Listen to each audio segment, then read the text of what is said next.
Okay, I want to show you a little bit more about how to do research as far as finding part specifications. So I'm going to show you how to get these right here so that in a future um, project, you'll be able to look these up on your own, whether it be in this class or in a future job.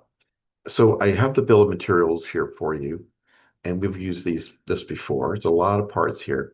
You can click anywhere in here, Control F will allow you to search. We'll look for the word rotor, because that's what we were working on last time. And the way that we bought this from Amazon was that they were packaged all together. So this thing right here, that is what is called the wheel stud. It looks like a bolt, and it really is. But this grooved part right here, you hammer that into either the hub, which is this part right here, or you hammer it into the rotor.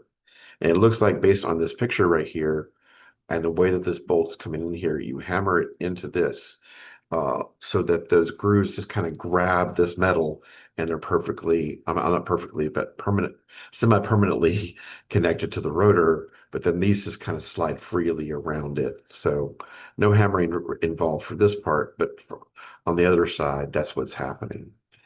So let's see if we can figure out more about those parts. And so I'll give you a second link down here to do some more research.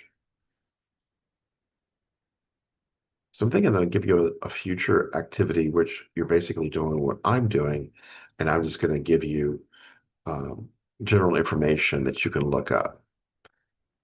This is what engineers have to do: is they have to source their products or source their parts for a different or a specific project that they're working on.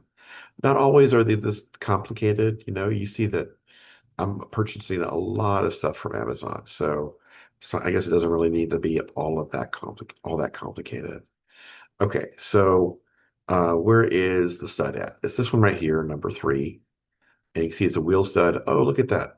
They're even telling us up here what the size of the bolt is. M means metric, 12 means that's the diameter, and 1.5 is the pitch. So that's another thing I'm supposed to teach you in this class is how to read these part specifications. So we're going to come over here and we're going to put this right here and paste. So this right here is the size of the bolt, metric 12 millimeters. And this is going to be the pitch. And I'll show you in a video how to use the pitch. Now, this is also the pitch in millimeters as well. So this is a metric bolt. Now, what we don't know about it is how long it is. It doesn't say that here. So let's see if we can gather that by other means. Let's see, I think I was over here when I did that. I hovered over this. They give us anything else? Well, that's the part number. And you notice that I really, when I was hovering over it, I was getting it from right here. So if you buy it from Polaris, you can get it for $7. For some reason, aftermarket, it costs more. That's surprising. Um, what does that do here? Yeah, I don't know why it would be more like that. And you can see they don't really all, I mean, that's a reflection of something, but it doesn't go all the way down. So we have this segment, and this segment to deal with here. So I'm going to take a snippet right here. So let's see, you know how we do this, right? SNIP. And I only need just one of these to work with. New, and this right here. So in everyday life, I really want to call this a bolt, but because I'm built in a vehicle, I need to be more specific, which kind of is confusing because this is called a wheel stud. But I'm going to put AKA it is a bolt. That's its primary purpose, is to kind of be threaded on. And the lug nut that we're going to make is going to go right here. And that's the part that's on the outside of the wheel that holds the wheel on. All right, so we probably need to have the entire length of that. So let's see if we can get some kind of dimensions going on for this one. For right now, I'm just going to save that image and just write down specifications. Okay, so let me show you another thing that you can do. And this is really HTML stuff. So another area of research. When you're making a website, you know, often want to upload an image like this. And there's the wheel stud. And if I just simply add it uh, into D2L as an image, you'll see that it probably is going to take up most of the space. But maybe you might learn over the period of your career how to edit HTML code. You may not even like that at all. But I actually love doing this kind of thing where you can customize what the site looks like. I can tell it I want the width of that image to be just 250 pixels wide, and I want to align it to the left. And so I write a lot of code, so I kind of like having this control. Oh wait, that did not work. I wanted to align it to the right, actually. And the width of that is probably too much. It probably need to only be like 75. And we'll align right. And so every time you see an assignment from me, you'll often see an image over here to the right-hand side. Okay, so all we really need to have right here is semicolon and then some kind of length. If I were to guess how long it is, I would say 45 millimeters. But what we really need to do is get that part number and see if we can figure out. Let's go back over here to this one right here. And we can Google this as we always do, or use AI length of bolt. And then you say Polaris. So the internet, as you probably can see here, is very helpful in quote research unquote. It as long as you don't believe everything that you see on the internet, you're probably good. So even though this right here tells us that it's 60 millimeters, sometimes you need to confirm. Now this helps me believe it that it's going to be 60 millimeters on that one. So we'll go back here, change our specification to 60, so that when I make a separate video to uh, design this and take an image and make it, you know, I guess featureless here, threads here, grooves there, and then a cap there. All of those features, I can use these right here is probably going to give me enough. It would be nice to know these distances right here, but we're just going to use an image to sketch that out. All right, so again, I'm just focusing on research, not design on this one. So here we want to look for the word lug nut. By the way, I'm in my office right now, and apparently I didn't move enough, so my lights are off. So I have control C on the keyboard, but I was able to get this far. And so these are the lug nuts right here. And let's see. What we'll do with this one right here is we will copy this over here, and we will say that this we can find more specifications like that. So that's how you make a hyperlink, as you may know. And then let's go back to, well, let's go back to the other thing. Let's see, let's say OEM, right? OEM part number. And then we'll give specifications. Those two things can be useful to us. So the OEM part number for the stud we learned was this one right here. So I'm putting that there for my future reference, even though I'm going to use that for my specifications. And, you know, the parts that I was able to get had everything in there, like this right here. But what if I wanted to link only to that stud? Can I just find that alone? Sure. So that way it can kind of just, looks like we here have a aftermarket developer or seller of these same wheel studs.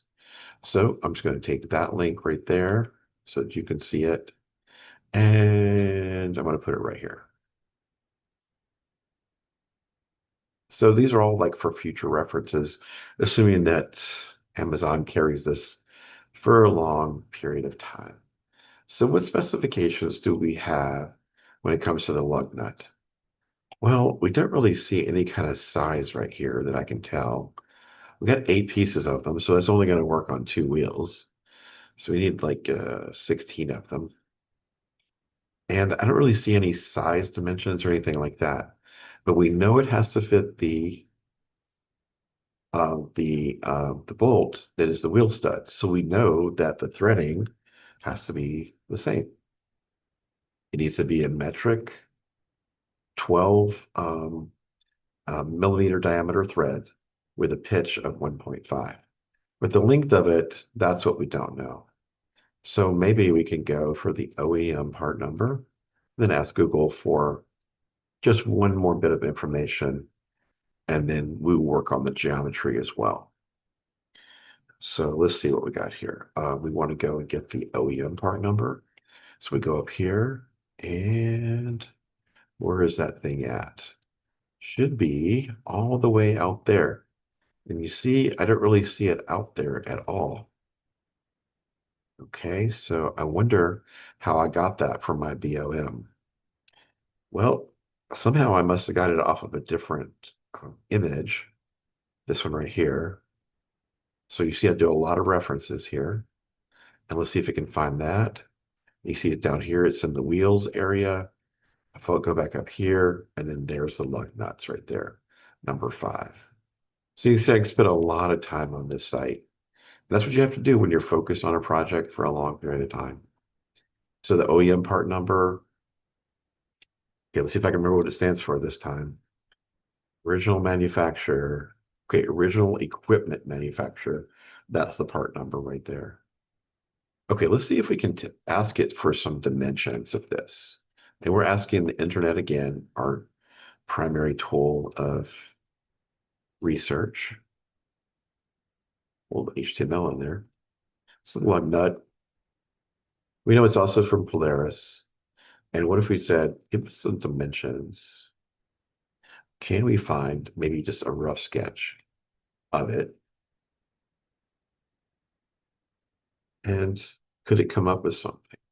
A lot of times what you want to do is you want to go over here to images to see if anybody drew it up. And sometimes you get lucky and somebody has a sketch for it. But in our case, we don't. We can see somebody made it into an STL file for 3D printing. But let's go back over here to AI generated stuff. And we knew already that it was a 12 millimeter inner diameter. But here we got a little bit more here. 21 outer diameter and an overall length, depending on the design of that. It's a conical tapered shape, 60 degrees. Let's see. Let's make sure we get enough of this in here that we can build it after the fact. Okay, so let's see. So semicolon right here, and we have the outer diameter, and we have that specification in there as well. What else did we find out from AI? This is probably Gemini. Conical tapered 60 degrees. So we'll probably see that appearing in our diagram when we start designing it. I'm just going to write them down for now. And you can see what we're going to be doing here, right? If you look at this shape, we got a round part, we have a tapered part, that's the 60-degree part. But then we have this out here, and it has to be the standard size so that a tire tool can go over the end of that. Yeah, I wonder what the size of the tire tool is. Will it tell us that? Uh, Tire tool. In other words, it's that, wrench that you use to take off the lug nuts.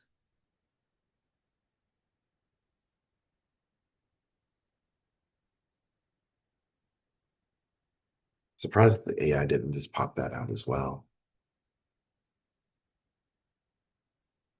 Oh, look at that. So it could be either one of those because they're probably close enough in size that if you convert 11/16 to 17 millimeters, it's about the same. So I'm sure that people did that on purpose to make our lives easier. Okay, so we'll put that on a separate line just so we don't have too much of a run-on sentence here. I'll put this also in a new line. So we need a little bit more detail, as you see. And again, I'm doing research, no design here, just research. Let's go find another custom bolt. And I don't see one right there, but let's see. Where were we before? On that knuckle, I think was a really good spot to be. If we can go back to that, because there is one right here and a nut right here. So let's design those two also that's going to go through this steering knuckle that we see here. So we need part 12. And look at that. They tell us a little bit about that right there. Oh gosh, I don't really know what all that means, but that's okay. So let's put the OEM part first. And then we will put a little bit more information, and that is basically the notes from what we have. So this probably means hexagonal, I'm not sure. But the cool thing we know about this is we can see the pattern happening here. This is going to be a metric 10 millimeter with a pitch on the threads of 1.25. And I don't know what the 8 stands for or that, right? But we'll leave them here just in case. Um, because I think most of what we're going to need is this right here. Let's go ahead and get the OEM part number for that one. And that one was, wait, was I looking at the bolt or nuts? Okay, I put it in the wrong spot.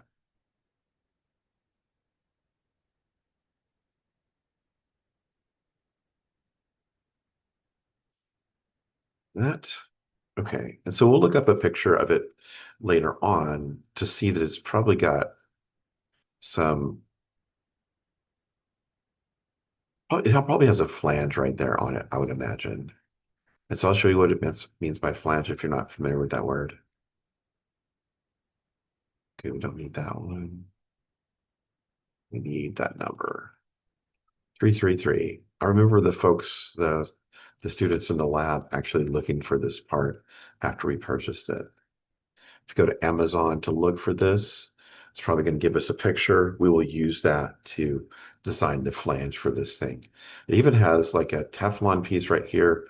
So this piece, after you bolt it on, does not slide off after the fact.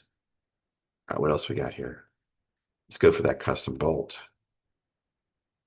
And let's see if we can find it. It's going to be this one, which is also over here, number 11. There's the OEM part number. Hope you appreciate some of this. Let's see, research that I'm showing you. It's not the standard kind of scientific research that we normally do, but it's still research as far as project management, purchasing, sourcing your product projects, something that's going to make you really powerful as an engineer, because you're going to know how to do these things just because you have this little research class right here, whereas some people are not going to have a clue about how to go find something. And so, and not, and things like being able to measure, um, and know what these numbers mean. You're going to know that that's metric. We can go to Lowe's and get that. And you want to look on the package at Lowe's for that. That's the pitch, the distance between the threads. And look at that. That's probably the length of it as well, just like we saw up here. So they're probably giving us some coded message about the dimensions of this. So that should be enough. What we didn't do was use those numbers to get a link to an Amazon listing like so. Um, Now, the thing is, it's showing both of those. So do we think, what did I, what, oh yeah, that's right. Okay. So it's going to be that first thing that I copied. Where's it at? This one right here. So we got to put a flange on there. We got to put a vacant area here before the thread start. And the reason why you want this is because most of the time this is inside a metal and you don't want it to affect the threads. So you want this to kind of protect the rest of the threads. So clicking on that one, I think we did buy these from Caltrick right there. And so I'm going to copy that, just for me and you if you want to go look and get a picture of them. And we will do the one more thing. That is to go over here and do the research on this one. And you know what? You could just not really use Amazon. Oops, that's a lot of stuff there. I was only supposed to get the number. I wanted the 333 number. I want to show you that um, Amazon is not the everything, as you know. It's just that I go there a lot just because of the ease of use of it. But you just go to Google like that, and then you click on shopping, and there you go. And so you can get it from Polaris yourself for $2 a bolt, but that's expensive. You really want these things to be like 20 cents a piece or something like that. But sometimes they get so customized that they get really expensive. And so if you actually come up with parts like this and you dismantle a Polaris, you can see that people are just selling their parts on eBay and making money by dismantling the vehicle that they own or they found at a junkyard and start making money in that way. Okay, I lost sidetrack where I was though. Let's go to Amazon. Look at that part link. Isn't that interesting how you type in that number and then that number is so unique that it knows that it's a bolt. For some reason, it's taken longer than normal to get to that link. Okay. Wonder what happened there. Did not like what I was doing, or might having internet problems right now. All right. Yeah, it looks like we lost internet connection here. So what I will do right here is I will stop the video, but I will put this link on after we get internet back. All right, that concludes this video number one, which is about research. Yeah, maybe I should make a section like video tutorial right here. So I should have one on research here.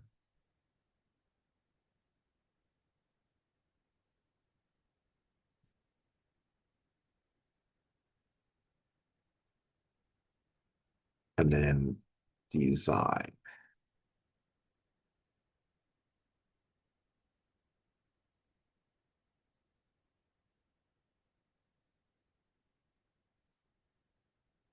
And I wonder if there's any other kind of videos that we need. I might decide to break these up into two videos, like do the first two in one video and do the last two in another video. Okay, so let's see if it came to life yet.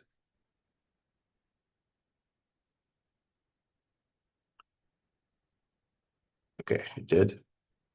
And we click right here. Or are we already on it? Oh, we're already on the part file.